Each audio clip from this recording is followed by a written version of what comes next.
नमस्कार, स्वागत आहे तुमचं आपल्या मराठी इन्स्पायर्ड या आपल्या युट्यूब चॅनलमध्ये. तर बघा, माझा भाऊ लाडका योजनेचा जी आर हा आलेला आहे आणि महिन्याला 10,000 रुपये येणार आहेत. तर याच्यामध्ये आता जी आर बघा, कसला जी आर मध्ये काय आहे, पात्रता काय आहे, अटी काय आहे, ही सर्व माहिती आपण या व्हिडिओमध्ये बघणार आहोत.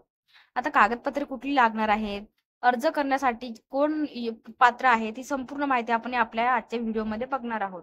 तत्पूर्वी जर तुम्ही आपल्या चॅनलवरती नवीन असणार तर चॅनलला सबस्क्राईब करा आणि अशाच महाराष्ट्रातील योजना, ब्रेकिंग न्यूज, दररोजच्या बातम्या जाणून घेण्यासाठी आपल्या मराठी इन्स्पायर्ड या युट्यूब चॅनलला सबस्क्राईब करून बेल आयकॉन दाबायला विसरू नका. तर इथे तुम्ही बघू शकता, मुख्यमंत्री युवा कार्य परीक्षण योजनेच्या अंमलबजावणीस मान्यता देण्याबाबत महाराष्ट्र शासन कौशल्य रोजगार उद्योजकता व नाविन्यता विभाग.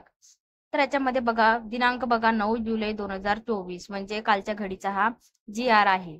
तर इथं बघू शकता तुम्ही, रोजगार प्रोत्साहन कार्यक्रम योजनाबाबतचा नियोजन विभाग शासन निर्णय क्रमांक. तर इथं शासन निर्णय क्रमांक दिलेले आहेत. प्रस्तावनामध्ये बघा काय लिहिलेलं आहे. राज्यामध्ये युवक वर्ग आपले शिक्षण पूर्ण करून दरवर्षी मोठ्या संख्येने नोकरी व्यवसाय यांच्या शोधात बाहेर पडत आहेत.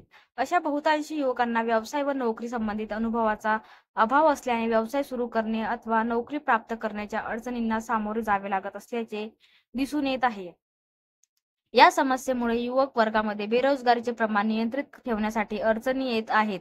विशेषतः यामध्ये 12वी पास, विविध ट्रेडमधील ITI पदवीधारक, पदवी आणि पदव्युत्तर युवकांचा समावेश आहे. सद्यस्थितीत राज्यातील अनेक उद्योग क्षेत्रात मोठ्या प्रमाणावर रोजगाराची संधी उपलब्ध असली तरी असे उद्योग बेरोजगार युवक यांना साधारण दुव्यांचा अभाव असल्याकारणाने युवकांना शिक्षणानंतर अनुभवाअभावी पूर्ण वेळ रोजगार मिळणे कठीण होत असल्याचे निदर्शनास येत आहे. तर इथं बघा, महाराष्ट्र शासनातर्फे रोजगार प्रोत्साहन कार्यक्रम ही योजना दिनांक 3 डिसेंबर 1947 पासून राबवण्यात येत होती. सदर योजना अधिक प्रभावीपणे राबवण्यासाठी या योजनेचा लाभ अधिकाधिक उमेदवारांना व्हावा यासाठी कालानुरूप सदर योजनेत सुधारणा करणे आवश्यक होते. त्यामुळे उमेदवारांना रोजगाराच्या अधिकाधिक संधी उपलब्ध व्हाव्यात याकरता सदर योजना सुधारित करण्याची बाब शासनाने विचाराधीन होती. तर याच्यामध्ये बघा, आता शासन निर्णय काय आहे. राज्यातील जे युवकांना त्यांच्या शिक्षणानंतर प्रत्यक्ष कामाचे प्रशिक्षण देऊन त्यांची नोकरी मिळवण्यासाठी क्षमता वाढवण्यासाठी मुख्यमंत्री युवा कार्य प्रशिक्षण योजना सन 24-25 या आर्थिक वर्षापासून सुरू करण्यास मान्यता दिलेली आहे. तर आता स्वरूप बघा काय आहे या योजनेचं. महाराष्ट्र शासनाच्या कौशल्य रोजगार उद्योजकता व नाविन्यता विभागाने मुख्यमंत्री जनकल्याण कक्ष यांच्या मार्फत संयुक्तपणे मुख्यमंत्री युवा कार्य प्रशिक्षण योजना राबवली जाणार आहे. तर याच्यामध्ये बघा, आता या क्रमांतर्गत या योजनेकरिता विभागाच्या संकेतस्थळावर आवश्यक सुविधा उपलब्ध करून देण्यात येतील. योजनेचे जे कामकाज आहे, उदाहरणार्थ उमेदवारांची नोंदणी, आस्थापनेची नोंदणी, कार्यप्रशिक्षण व्यवसाय नोंदणी, उपस्थितीत नोंदणी, विद्यावेतन अदा करणे, प्रशिक्षण रुजू व समाप्ती अहवाल. तर याच्यामध्ये बघा, कौशल्य विकास व रोजगार उद्योजकता यांची राहील. तर ज्यांची 12वी ITI पदविका पदवीधर पदव्युत्तर शैक्षणिक पात्रता धारण केलेले रोजगार इच्छुक उमेदवार ऑनलाईन नोंदणी करतील.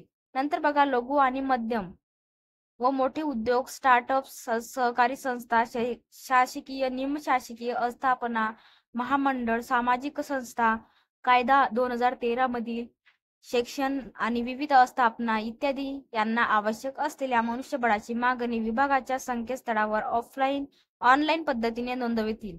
किमान 20 रोजगार देणाऱ्या स्थापना व कार्यप्रशिक्षणासाठी सहभागी होण्यासाठी पात्र असतील. तर याच्यामध्ये बघा, इथं बघा, पात्रता काय काय लागणार आहे. या योजनेकरिता उमेदवाराची पात्रता काय असणार आहे. तर उमेदवाराचे वय हे किमान 18 वर्ष ते कमाल 35 वर्ष असावे. उमेदवाराची किमान शैक्षणिक पात्रता ही 12वी पास, ITI पदविका पदव्युत्तर असावी. मात्र शिक्षण चालू असलेले उमेदवार या योजनेत सहभागास पात्र असणार. तर इथं तुम्ही लक्षात ठेवू शकता, ज्यांचं वय 18 ते 35 वर्ष असेल तेच उमेदवार इथं पात्र आहेत. आणि 18 ते 35 वर्षामध्ये जे विद्यार्थी शिक्षण घेत आहेत, जे विद्यार्थी 35 या वयोगटापर्यंत जे विद्यार्थी शिक्षण घेत आहेत तेच या योजनेसाठी पात्र उमेदवार असतील. उमेदवार हा महाराष्ट्राचा रहिवासी असावा. उमेदवाराची आधार नोंदणी असावी. उमेदवाराचे बँक खाते आधार संलग्न असावे. उमेदवाराने कौशल्य रोजगार व उद्योजकता आयुक्तालयाच्या संकेतस्थळावर नोंदणी करून रोजगार नोंदणी क्रमांक प्राप्त केलेला असावा. तर याच्यामध्ये बघा, सदर योजनेकरता आस्थापना उद्योगासाठी पात्रता खालील प्रमाणे असेल. आता याच्यामध्ये बघा, उद्योग महाराष्ट्र राज्यात कार्यरत असावा.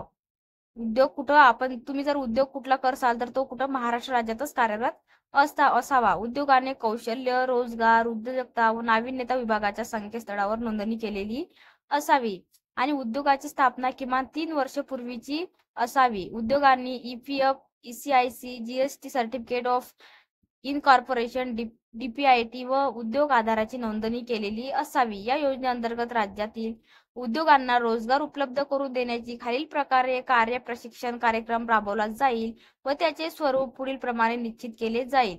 तर आता याच्यामध्ये बघा, या योजनेत सहभागी होण्यासाठी उमेदवारांनी कौशल्य, रोजगार, उद्योजकता व नाविन्य विभागाच्या या योजनेसाठी संकेतस्थळावर नोंदणी करणे आवश्यक आहे. हे सर्व तुम्ही इथं बघू शकता. GR मध्ये आपण आपल्या डिस्क्रिप्शन बॉक्स मध्ये याची लिंक पाठवणार आहोत. तर ते सर्व PDF डाउनलोड करून तुम्ही इथं सगळी माहिती इथं बघू शकता. आता शैक्षणिक अर्हता बघा, 12वी पास, प्रति महाविद्यावेतन भेटणार आहे 6,000. ITI वाल्यांसाठी जे ITI आहेत झालेले किंवा पदविका, ज्यांचं ग्रॅज्युएशन किंवा ITI झालेलं आहे त्यांना 8,000 आणि पदवीधर किंवा पदव्युत्तर झालेले आहेत त्यांना 10,000. अशा प्रकारे इथं प्रति महाविद्यावेतन देण्यात येणार आहे. तर अशा प्रकारे इथं सर्व GR मध्ये माहिती दिलेली आहे. या योजनेअंतर्गत प्रशिक्षणार्थी महिन्यातून 10 दिवस अथवा त्यापेक्षा जास्त दिवस गैरहजर असला तर संबंधित प्रशिक्षणार्थी या महिन्याचे विद्यावेतन अनुदेय राहणार नाही. तर इथं ते पण नोंद केलेले आहे की जे विद्यार्थी जे योजनेअंतर्गत लाभार्थी आहेत किंवा प्रशिक्षणार्थी आहेत ते 10 दिवस जर गैरहजर असले तर त्यांचं विद्यावेतन इथं अनुदेय राहणार नाही. इथं सर्व अटी, पात्रता सर्व तुम्हाला इथं दिलेलं आहे. आपण डिस्क्रिप्शन बॉक्स मध्ये याची लिंक दिलेली आहे. इथं जाऊन तुम्ही PDF डाउनलोड करा. आता याच्यामध्ये बघा, पदनाम. तर अशा प्रकारे हा इथं GR आलेला आहे. इथे तुम्ही बघू शकता, महाराष्ट्र राज्यपाल यांच्या आदेशानुसार किंवा नावाने. तर अशा प्रकारे माझा भाऊ लाडका योजनेचा हा GR आलेला आहे. GR संपूर्ण PDF डाउनलोड करून सविस्तर माहिती बघून घ्यावी आणि कोण याच्यासाठी पात्र आहे, कोण अपात्र आहे, सर्व माहिती बघून त्यानंतर नोंदणी करावी.